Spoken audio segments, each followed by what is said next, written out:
Bharat already বুঝে গেছে যে ভারতীয় আগ্রাসনের বিরুদ্ধে বাংলাদেশ ঐক্যবদ্ধ। বাংলাদেশ তাদেরকে অলরেডি বয়কট করা শুরু করেছে, সামনেও করবে। যার ভয়ে, যার আতঙ্কে মুস্তাফিজুর রহমানকে তারা বাদ দিয়েছে। আমার মনে হয় যে বাংলাদেশের প্রেক্ষাপটে অবশ্যই আইপিএলকে আমাদের বয়কট করা উচিত। আমি এটাকে সমর্থন করছি। আমাদের যথেষ্ট পরিমাণ ভালো ভালো প্লেয়ার আছে, আমরা আমাদের খেলা দেখব। শুধু ভারতকে বয়কট করে দেবো? সারা বিশ্বে অনেক জায়গায় খেলা আছে, আমরা তাদের খেলা দেখবো। ভারতকে কেন আমাদের দেখতে হবে? তারা তাকে প্লেয়ার হিসেবে ট্রিট না করে তাকে বাঙালি হিসেবে ট্রিট করেছে এবং তাকে বাদ দিয়েছে। এই জিনিসটা আসলে আমাদের জন্য যেরকম লজ্জাজনক, তেমনি আমাদের জন্য কষ্টেরও। এবং আমি একজন ক্রিকেট প্রেমী হিসেবে যদি বলি যে অবশ্যই বাংলাদেশের সাথে যে বিষয়টা হয়েছে, যে আচরণটা ভারত করেছে, এটা তারা যথেষ্ট খারাপ আচরণ করেছে। এবং আমার মনে হয় যে বাংলাদেশের প্রেক্ষাপটে অবশ্যই আইপিএলকে আমাদের বয়কট করা উচিত। আমি এটাকে সমর্থন করছি। ক্রিকেট শ্রীলঙ্কায় যদি ম্যাচগুলো পালানো যায়, আর যদি সেটাও না হয় তাহলে বয়কট করা উচিত। ভারত অলরেডি বুঝে গেছে যে ভারতীয় আগ্রাসনের বিরুদ্ধে বাংলাদেশ ঐক্যবদ্ধ। বাংলাদেশ তাদেরকে অলরেডি বয়কট করা শুরু করেছে, সামনেও করবে।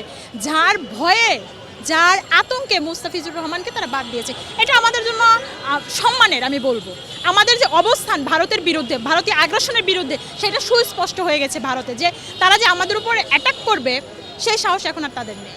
ক্রিকেট হচ্ছে একটা বিনোদনের মাধ্যম, একটা সাংস্কৃতিক অঙ্গন, যে এখান থেকে ক্রিকেট খেলছে প্লেয়াররা বিভিন্ন দেশে, সেটা নিয়ে আমরা সারা বিশ্ব আনন্দে মাতামাতি করতেছি।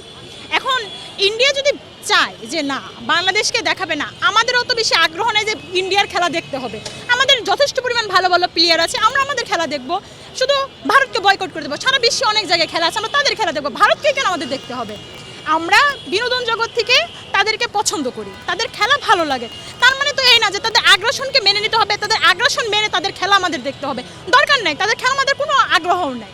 যদি মনে হয় যে আমাদের প্লেয়াররা বিন্দু পরিমাণ বিপদে পড়তে পারে ইন্ডিয়া, যে আমরা বলবো, আপামার জনতাই বলবো যে আমাদের প্লেয়ার ইন্ডিয়া যা খেলবে না, প্রয়োজন হয় ভেন্যু চেঞ্জ করবে।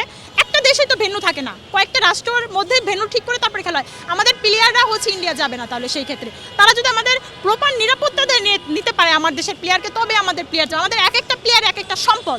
আমাদের প্লেয়ারদের জীবনের মূল্য আছে, তাদের খেলাধুলার মূল্য আছে। আমরা তাদেরকে রাষ্ট্রীয়ভাবে সম্মান করি, তাদেরকে আমরা মূল্যবান মনে করি।